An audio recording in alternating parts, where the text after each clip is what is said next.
देर रात पहाड़ी सड़क। रात के 12:45 हो रहे थे। पहाड़ों पर हल्की धुंध तैर रही थी। घने पेड़ों के बीच एक पुरानी जीप धीरे धीरे ऊपर चढ़ रही थी।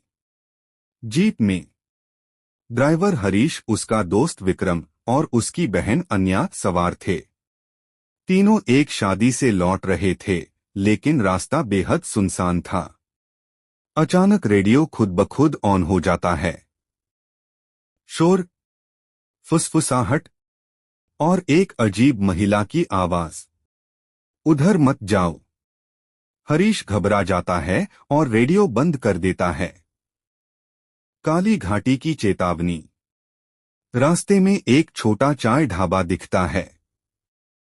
ढाबे वाला बुजुर्ग उन्हें रोककर कहता है, बेटा, आज इस वक्त काली घाटी मत पार करना। आज वही रात है जब वो लड़की दिखाई देती है। विक्रम हंस देता है, अरे बाबा, ये सब कहानियां हैं। लेकिन अन्या को अजीब बेचैनी महसूस होती है।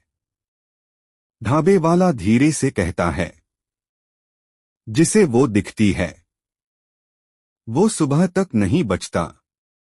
सुनसान घाटी में लाइट का बुझना। जीप काली घाटी में प्रवेश करती है। धुंध और घनी, ठंड और तेज। अचानक जीप की हेडलाइट झिलमिलाती है और पूरी तरह बंद हो जाती है। हर तरफ अंधेरा। जीप रुक जाती है। अन्या धीरे से कहती है, कोई बाहर खड़ा है। सड़क पर खड़ी लड़की। हेडलाइट दोबारा चालू होती है। सड़क पर एक लड़की खड़ी दिखती है। सफेद कपड़े, भीगे बाल और सिर झुका हुआ। हरीश गाड़ी रोके बिना नहीं निकल पाता। वो लड़की पास आती है और दरवाजे पर हाथ रखती है। धीमी टूटी आवाज में कहती है, क्या मुझे गांव तक छोड़ दोगे? अन्या तुरंत मना करती है, इसको गाड़ी में मत बिठाना। लेकिन हरीश डर और दया में उसे पिछली सीट पर बैठा लेता है। लड़की की खामोशी में छिपा डर। जीप चलने लगती है। लड़की बिल्कुल चुप, सिर झुकाकर बैठी। विक्रम उससे पूछता है, कहाँ जाना है? कोई जवाब नहीं। धीरे धीरे जीप में अजीब बदबू भरने लगती है, जैसे कोई चीज सड़ रही हो। अन्या मुड़कर देखती है। लड़की के पैर जमीन को छू ही नहीं रहे। वो हवा में तैर रही है। लड़की का रूप। अचानक लड़की सिर उठाती है। उसकी आंखें गहरी काली, चेहरा पूरी तरह जला हुआ और मुस्कान इंसानी नहीं। वो चीखती है, तुम्हें नहीं गुजरना चाहिए था। ये घाटी मेरी है। जीप हिलने लगती है। कांच खुद ब खुद टूटने लगता है। 15 साल पुराना राज। लड़की अचानक गायब हो जाती है। जीप आगे बढ़ती है और एक टूटा हुआ पुराना बस स्टॉप दिखता है। वहां एक जली हुई बस खड़ी होती है। अन्या पास जाकर बोर्ड पढ़ती है, काली घाटी दुर्घटना, 15 मौतें। वहां लगी तस्वीरों में वही लड़की थी। ढाबे वाला सच कह रहा था।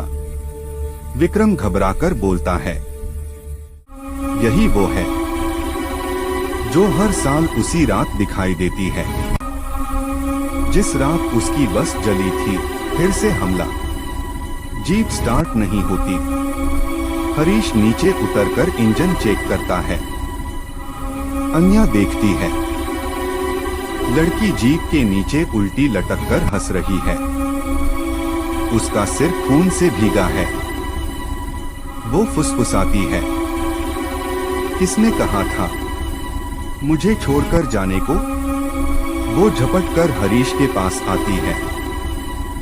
डर का अंतिम मोड़। अन्या चिल्लाती है, उससे मत भागो, उसका नाम लो।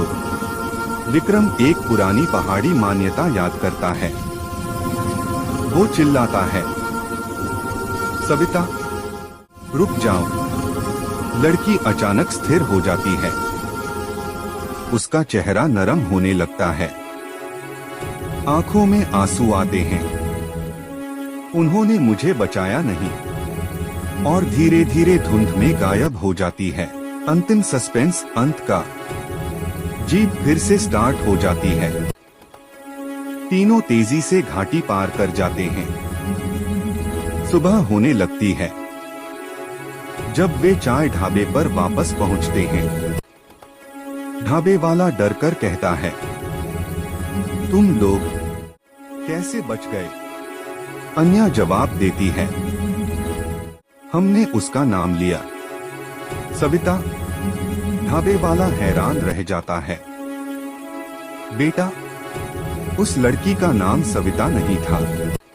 पृष्ठभूमि में रेडियो खुद ब खुद ऑन होता है और एक लड़की की चीख सुनाई देती है। Story and. Screen blank.